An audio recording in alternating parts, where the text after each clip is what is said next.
why this is special is because we have you guys out in the audience. So who wants to ask questions? So I'm going to come down here. And so we have Dotan, street performer, person who manages a sick, area. Willie, the entrepreneur. India, the artist. So who wants to ask a question? This is for anyone. I think a lot of us here are aspiring to be in your positions that you are now. And I know it took a lot of hard work.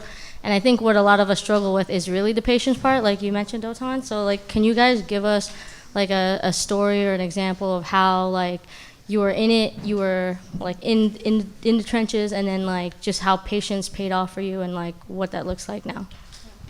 Gary V. Patience talk. Let's do it. Patience, patience, patience. I'm obligated to say that I'm here on behalf of myself and not VaynerMedia. Yeah.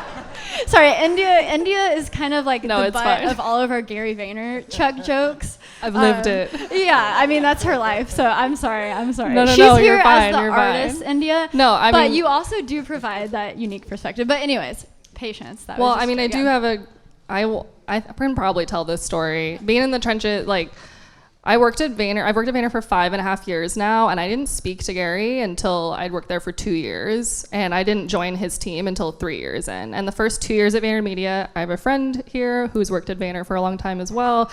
When I first started VaynerMedia, community manager was the thing we offered as it was our offering. We would manage people's channels, brands' channels for them. We'd reply to every single tweet. I was the person behind the Tropicana Twitter account replying to people. Revealed.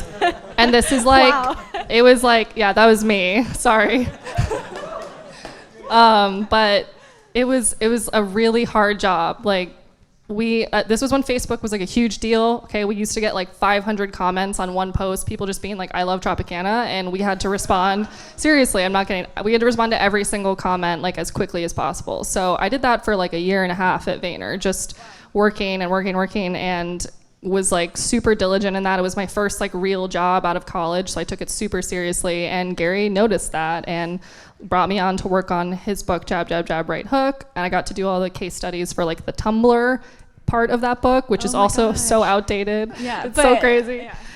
But it was I literally just replied to people talking about orange juice for a year and a half, and that got me, I'm serious, just keeping my head down and working really, really hard. You were talking about, just doing that work and putting it in and making sure that you're not, asking for stuff right away. It's never going to be that. So that's kind of how I got into his circle and got to work with him so closely for so long. And I definitely wouldn't, give up anything for that, even if it meant I didn't have to talk, hope you have a sunshiny day.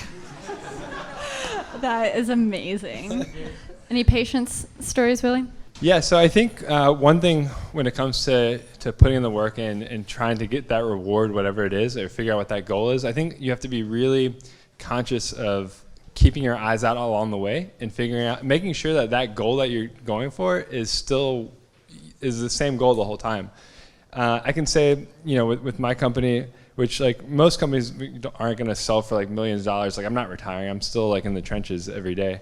And so, along the way I had my goal. I was I want to build this up. I want to sell it, whatever. But then, now looking back on it, the really valuable things that have probably the biggest things in my life were things that happened along the way that I didn't really recognize as huge wins until after the fact.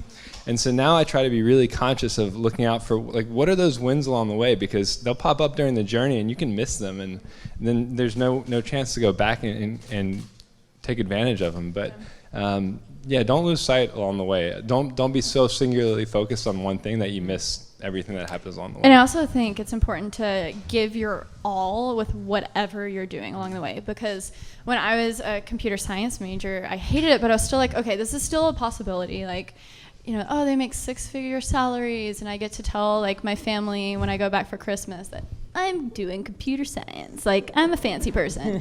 But when I was doing that, I was doing it hardcore. And looking back, there's so many things that I learned from that wouldn't have applied if I was just kind of if I didn't care. I mean, my last semester of college, that's another story, I barely even went. But there were moments where I remember just having this am I a superhero moment when I was in Premiere editing something, and a problem came up, and I was this isn't working, but what if I do this? And I'm this is my computer science problem solving mind doing this, like, psh, it's crazy. So I think I learned a lot of good like problem solving from that. So wherever you are, just give it your all, but then like have that side hustle from 6 p.m. to 2 a.m., you know? Yeah, what about you, Jotan? I think he answered it really well. Yeah? But I see it as like, you know, you're building a house, you're brick by brick, one brick at a time. You can't, like you said, you can't look at this so hyper focused on one instant. You have to look at the long term and adjust as you go and be super organized. And actually, one point I want to touch on is like one thing I learned from Casey is that I think he's like a genius at organization, and it's something as a creative Really? that I mean, okay. like you look at his like studio, the Oh, way he's yeah, like yeah, super yeah. hyper Yes. organized. He has everything in place when he needs it. Yeah, it's like, and I think that's part of his success is that he's been very methodical and very organized about the way he does things, and I think it's something that a lot of creatives struggle with in particular is being organized with things, and if you can plan and be organized and kind of see the long haul, the plan, and be super organized, just like you said, like with your relationships as well, be super specific about where you want that energy to be spent. It's actually something I struggled with a lot because I spent a lot of time spending my energy like pushing this piano, and like it's not my passion to push the piano. I just want to play. And I cut 6 years later, like after doing this, I get to this point, I'm like, I'm tired. I'm like, I don't really want to push this piano anymore. I just want to like play and connect. And so it's actually that's what like rings true with me.